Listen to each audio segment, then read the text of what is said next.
السلام علیکم ورحمۃ اللہ وبرکاتہ۔ ناظرین اکرام، رمضان المبارک کا مقدس مہینہ چل رہا ہے۔ اللہ تعالیٰ اس مہینے کی قدر کرنے کی توفیق ہمیں عطا فرمائے، اس مہینے میں زیادہ سے زیادہ عبادت کرنے کی توفیق مرحمت فرمائے۔ یقیناً ہم اس مہینے میں روزوں کے اہتمام کے ساتھ اور نمازوں کے اہتمام کے ساتھ یقینی طور پر تراویح کا اہتمام بھی ڈیلی روزانہ مکمل طریقے سے کر رہے ہوں گے۔ نماز تراویح اس مہینے کی ایک خاص عبادت ہے جو دوسرے مہینوں میں نہیں ہے، صرف اس مہینے میں اللہ تعالیٰ نے ہمیں عطا فرمائی ہے 20 رکعت کی شکل میں۔ اس لیے یہ ہم لازمی طور پر ادا کریں اور مکمل اخلاص کے ساتھ، اور ایک ایک سجدے کو، ایک ایک رکوع کو، ایک ایک رکعت کو مکمل اطمینان کے ساتھ پڑھیں، اور اس میں قرآن کریم پڑھیں یا سنیں۔ قرآن کریم پڑھنا یہ مستقل ایک سنت ہے، اور تراویح پڑھنا یہ ایک مستقل الگ سنت ہے۔ اس لیے نماز تراویح کی بہت بڑی فضیلت ہے۔ نماز تراویح کے ہر سجدے پر بڑے بڑے ثواب کا وعدہ ہے، اللہ کی طرف سے بڑے انعام کا وعدہ ہے۔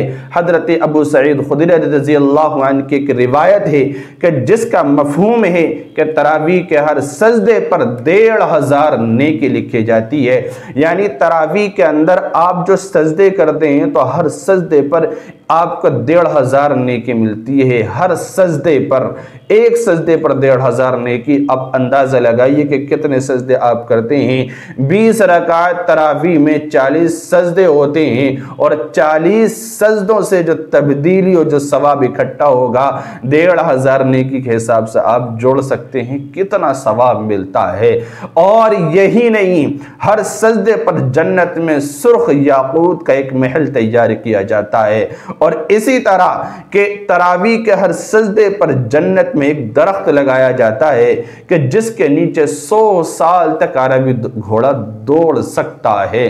وہ اتنا گھنا ہوتا ہے، وہ اتنا بھاری اور اتنا پھیلا ہوا اور اتنا لمبا چوڑا وہ درخت ہوتا ہے جس کا سایہ اتنا دراز ہوتا ہے کہ ایک عربی گھوڑے کو، ایک ماہر خوبصورت ایک تیز رفتار گھوڑے کو اگر دوڑا دیا جائے تو وہ 100 سال تک اس کے سائے میں دوڑتا رہے، لیکن اس کا سایہ ختم نہیں ہو، اتنا بڑا درخت لگا دیا جاتا ہے۔ تو یہ تراویح کی فضیلت ہے۔ لیکن بہت سارے ایسے ہیں کہ ایک غلطی کر کے نماز تراویح کے اس ثواب کو وہ ضائع کر دیتے ہیں۔ پتہ نہیں ان کی نماز تراویح بھی قبول ہوتی ہے یا نہیں ہوتی، یا صرف وہ ایک مذاق ہوتا ہے، یا قرآن کریم کا مذاق اڑاتے ہیں، نعوذ باللہ۔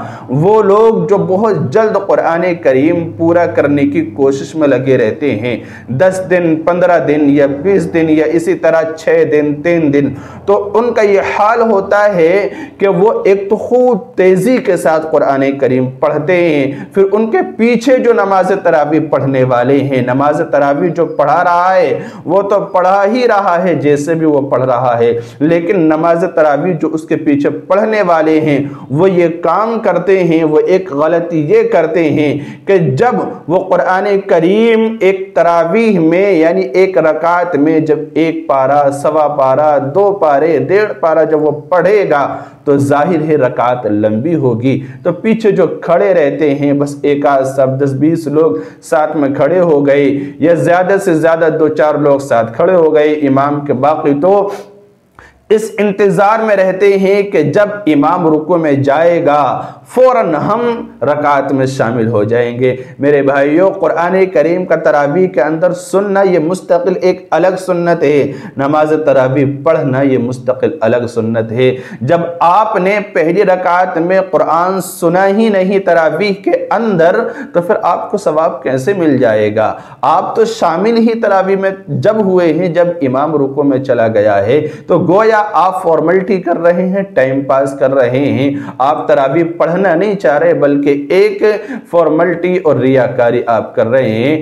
یقینی طور پر آپ کو مکمل ثواب تب حاصل ہوگا، اور یہ فضیلت تراویح کی جب حاصل ہوگی جب آپ یہ غلطی نہ کریں۔ اس ایک غلطی کی وجہ سے ہوتا یہ ہے کہ آپ آدھا قرآن کریم تراویح کے اندر سنتے ہیں اور آدھا قرآن کریم نہیں سنتے، یا یہ کہہ لیجئے کہ 3 حصے قرآن کریم کے آپ نہیں سنتے، ایک حصہ قرآن کریم کا سن لیتے ہیں۔ تو اب اندازہ لگائیے ثواب آپ کو مکمل کیسے مل سکتا ہے۔ تو یہ ایک ایسی غلطی ہے کہ جس کے اندر سارے ایمان والے وہ جو 10 دن کا یا 15 دن کا یا 7 دن کا 3 دن کا 5 جو قرآن کریم پڑھتے ہیں یا قرآن کریم سنتے ہیں اور اتنے دن کے تراویح وہ پڑھتے ہیں، اور پھر یہ دوسری غلطی کرتے ہیں یہ لوگ کہ وہ پھر اتنے تراویح پڑھنے کے بعد پورا مہینہ تراویح نہیں پڑھتے، جس کی وجہ سے وہ ایک سنت قرآن کریم سننے یا سنانے کی وہ تو ناقص رہ ہی گئی،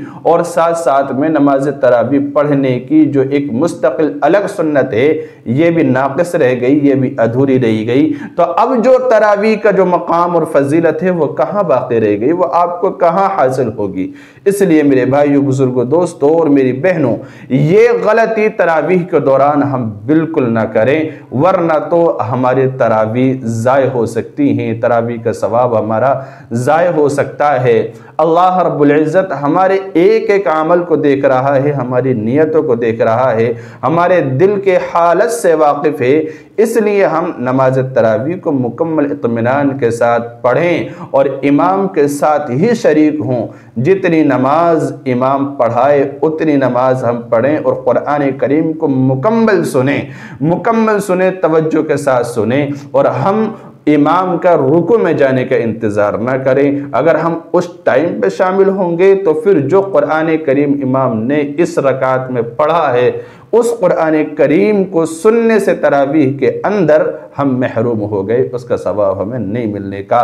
تو وہ یہ ایک غلطی ہے کہ جس کی وجہ سے نماز تراویح ادھوری رہ جاتی ہے۔ اکثر حضرات یہ غلطی کرتے ہیں، اس لیے ہوش میں آنے کی ضرورت ہے، اور اس ماہ مبارک میں ہم نماز تراویح کا اچھی طرح سے اہتمام کریں۔ اللہ تعالی عمل کی توفیق دے۔ السلام علیکم ورحمۃ اللہ وبرکاتہ۔